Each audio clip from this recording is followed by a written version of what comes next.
Hey, yo, whoa, we are back. Yes, people, we are back with another episode of Anski's Opinion with your gracious, your humble host, Ski, where I go over everyday topics in our lives, give my opinion on this ish. So, let's jump into the show. I ain't gonna hold you up with all the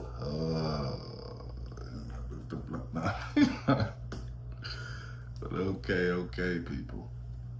First topic of the day is something I'm run run over because I kind of wanted to see where this was gonna go. Kind of had a feeling it was gonna go the way that it is going, and that is Mr. Rick Ross's album flop. You gotta talk about it, people. You have to talk about it because he talks so much, so much boss talk, so much flash, so much pizzazz, how he do what he do. Because I'm the boss. Ricky Rose, I got the lemon pepper wings, the champ burgers from Checkers. This is how we do what we do. 250 room mansion. This is just it, excellence. Opulence.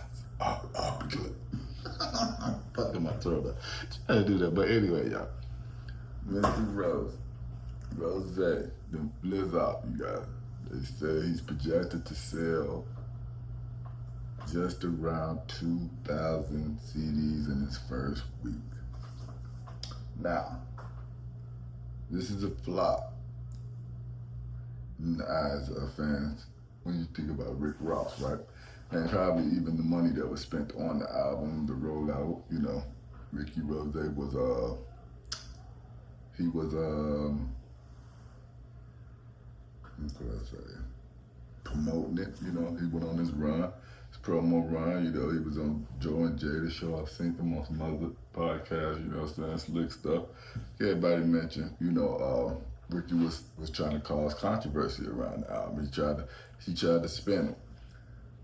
What I seen happen was somebody who was used to selling a certain amount of records, doing a certain amount of numbers, and it has been great for him, as of so far, I would say. I'm gonna say as of late, but so far it's been great for him, right? It's worked. I think that formula is dead. Um,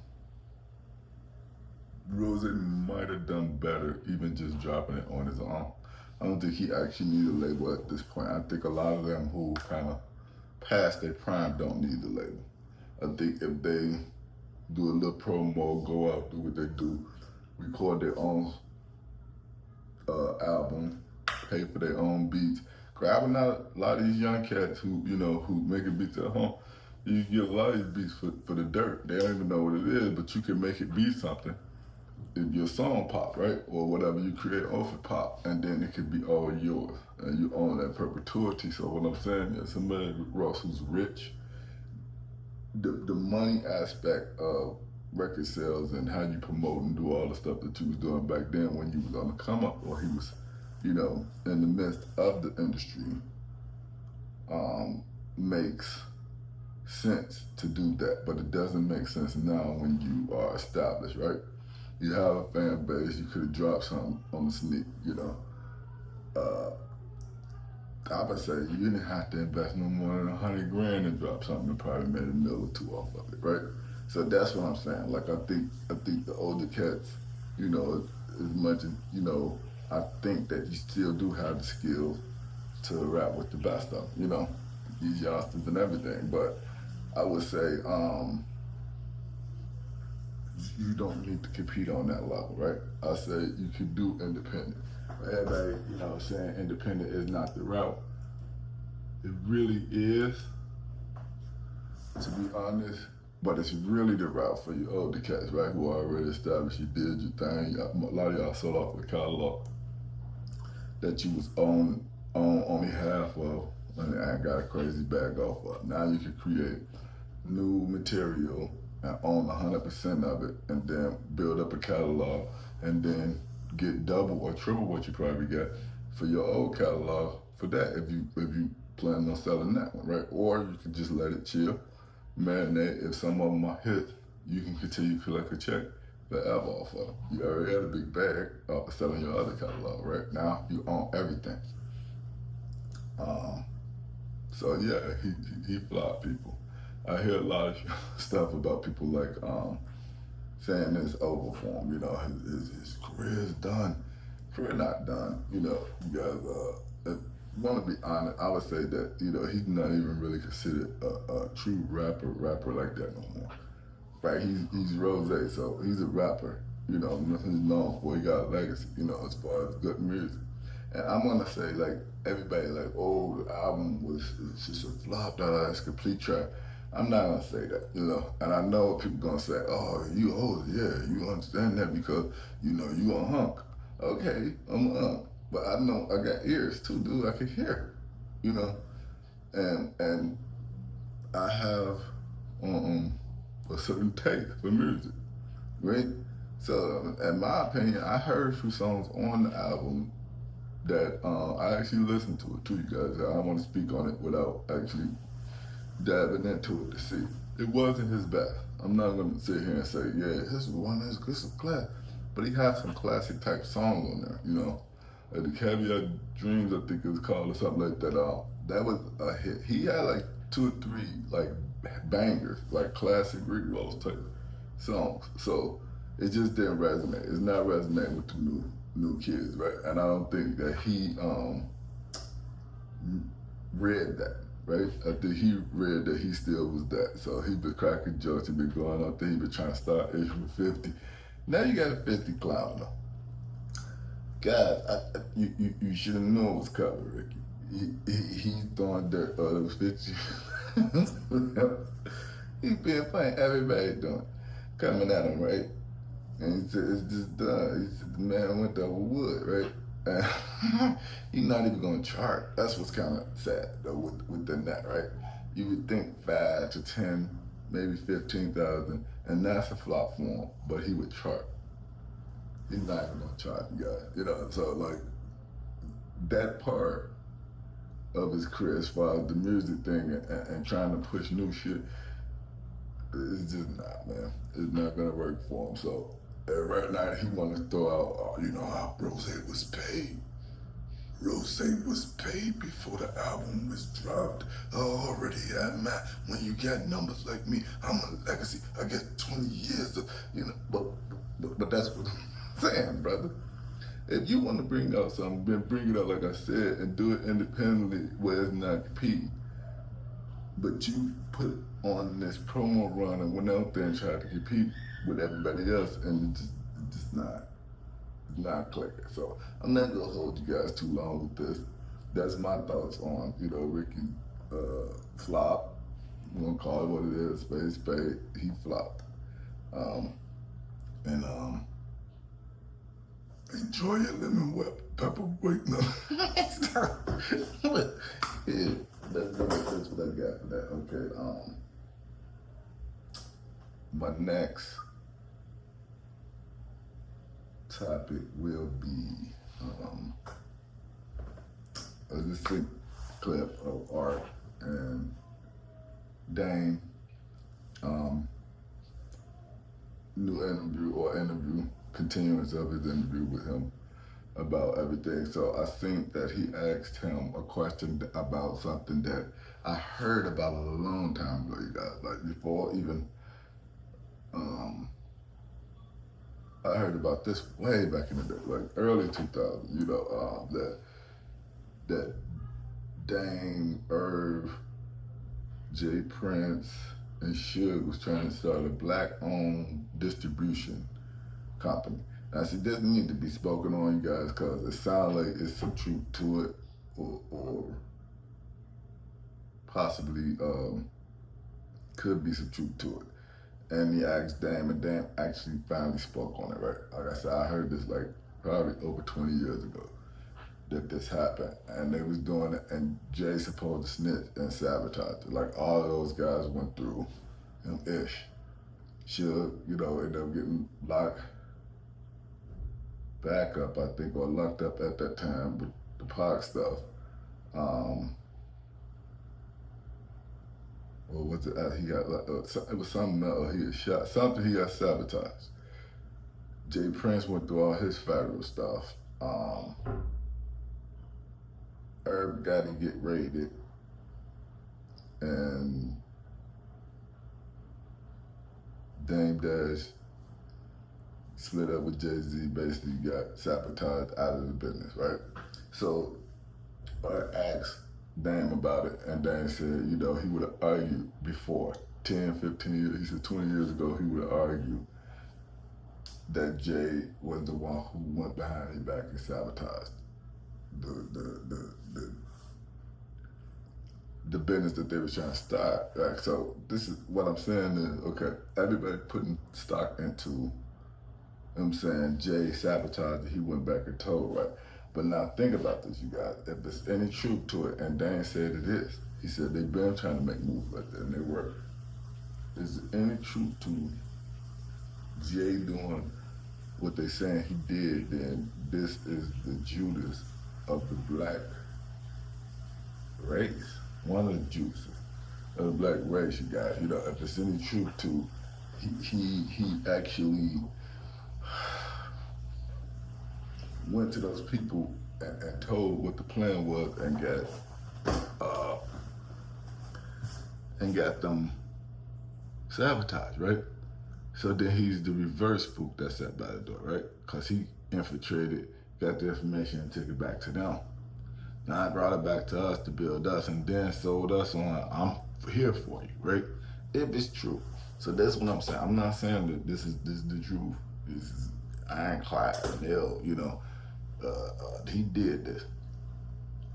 But they ain't saying that it's a possibility. He's saying with the move that Jalen made after that, he would have to question that, did he do that? You know, so it may be a little validity to Jay possibly being the snake and Dame not seeing it then, but as he thinking about it and how the move that he made, you know, after Dame saying it's a possibility Jay went and told those people and sabotaged them and got them hurt. So like I said, but if you got a black-owned distribution company with those 4 guys, they was like powerhouses at that time, you guys. They was black as X, you know. If they would start a black-owned distribution company and they had the capital, at that time most definitely had the capital, because the paper was crazy with the CDs and all that type of stuff. So right, it's cheap as hell to press those CDs, and then you can sell them for $30 or $20 or whatever a pop sold, and you shot a million, just 20, 30 million at a time, right? So it's an influx of paper, right? So they had the money to do it. What artists or up-and-coming artists wouldn't have went with them? Just have to sell everybody on the black-owned, black power type, you know, all this one, and most artists would have ran to it. Like, look at the title situation. He kind of played that black-owned, ... you know, this and that. But we all know how that played out. But what I'm saying is, it would have worked, you guys. And I'm going to say, yeah, they would have got super rich, but I think the black artists who basically made hip-hop music business what it is, right? And you kind of say the music business. You know, you can go into rock and roll, or you can go into pop, R&B, all of that, and black got something to do with it becoming as popular as it is, right? It's still an art issue, way back in the 50s and 60s-ish, right? So we're a big intricate part of the music industry, right? But hip-hop specifically, we can 100% claim that, right? So I'm gonna say, if he did that, then he heard it. And I think that our people would have got better deals. I think the Master P type of deal would have been standard with them, right? It would have been standard, you got. Everybody would have got 85% of it. You got a bunch of billionaires, millionaires, multimillionaires, into billionaire black people who could have done so much more for our community if we pushed even that, you know. So if he did that, my brother Jay is Judas. I mean, he's done things that we could question his Judaism. Let's say Judaism because that's a religion, right? So I'm not gonna say that, but we can question him being a Jew from things that he has done before, like with the he was saying the NFL thing. I gotta look a little bit more into that. I know the Barclays thing was a real farce, you know, as far as what happened with those people losing their homes and short change on properties. Basically, a lot of them even getting snatched. Brooklyn ain't in Brooklyn no more because of the Barclays, but whatever. That's neither here nor there. I'm not here to rag on that. What I am here to talk about is Dame. And I do want to say that I appreciate Dame actually finally checking out. He's been an equal opportunity. Like I know a lot of times I seem like I be bashing Dame, but I don't. I just be honest, you guys. I call it like I see it. So if I see some sucker stuff, I'm calling for it. But if I see some real issue, I gotta say that too. And what I saw with this interview from Dame and Art is Dame was being real. And he was the equal opportunist with the smoke that he gave, right? As he gave it to Art. If Jay was sitting there, he wouldn't have asked Jay that.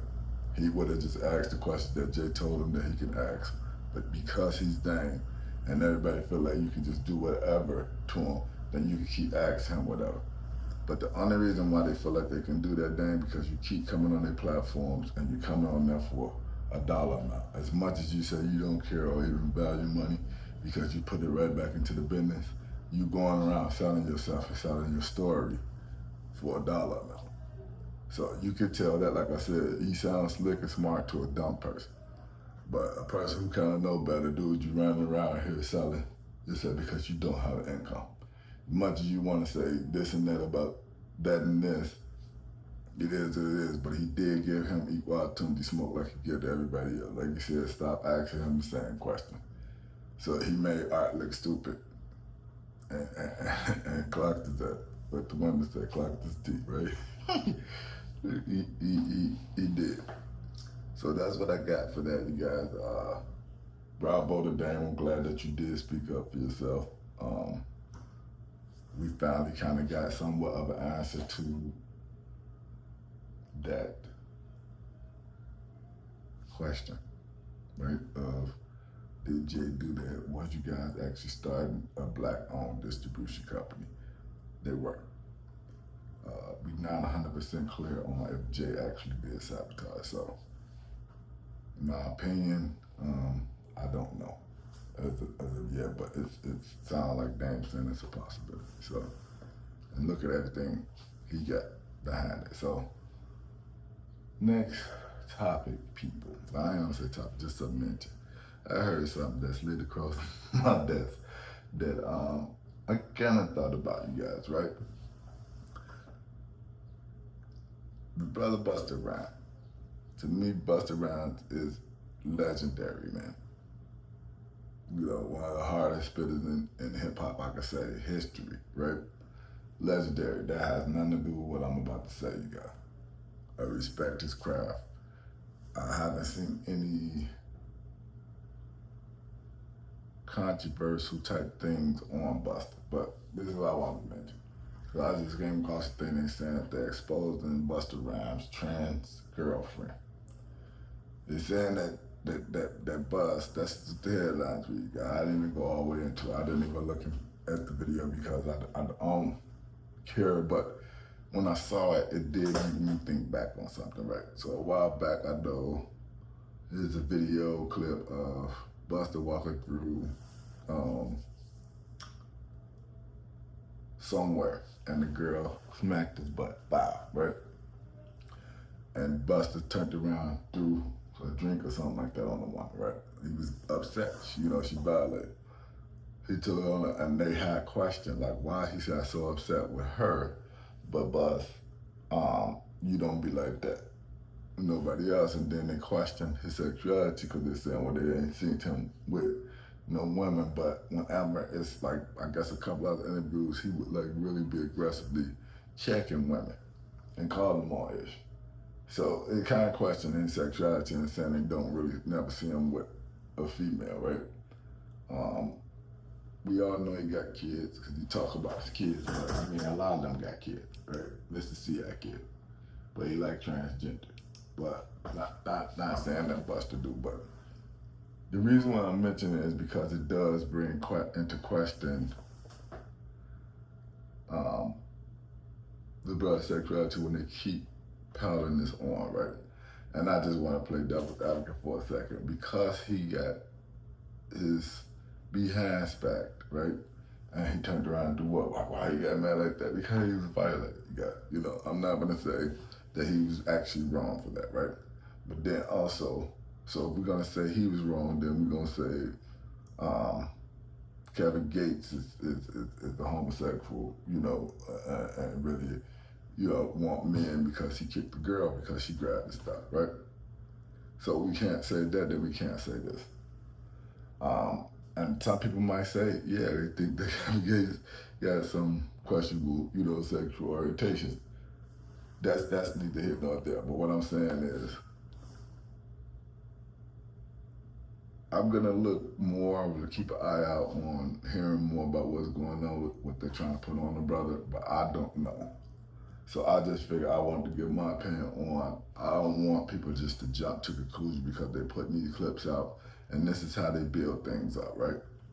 This is how they build up this narrative to get people to believe it, and then all of a sudden it's true, or maybe it is true, and this is a way that they, force feeding us it until they boom come out with the whole proof and whatever. But we shall see, people. But I'm just gonna say I would not pass judgment on Buster, right? As of yet, we don't know if this true. We don't know the man's sexual orientation. Nobody has actually factually seen with their own eyes him with a man and this and that. You hear stories about guys saying that Buster came on to him or, this and that or something slick, But that's what I got, you guys. This has been another episode of Ansky's Opinion with your gracious, your humble host, Ski. And I am out, people. Till next time. Catch y'all on the flip side. Peace.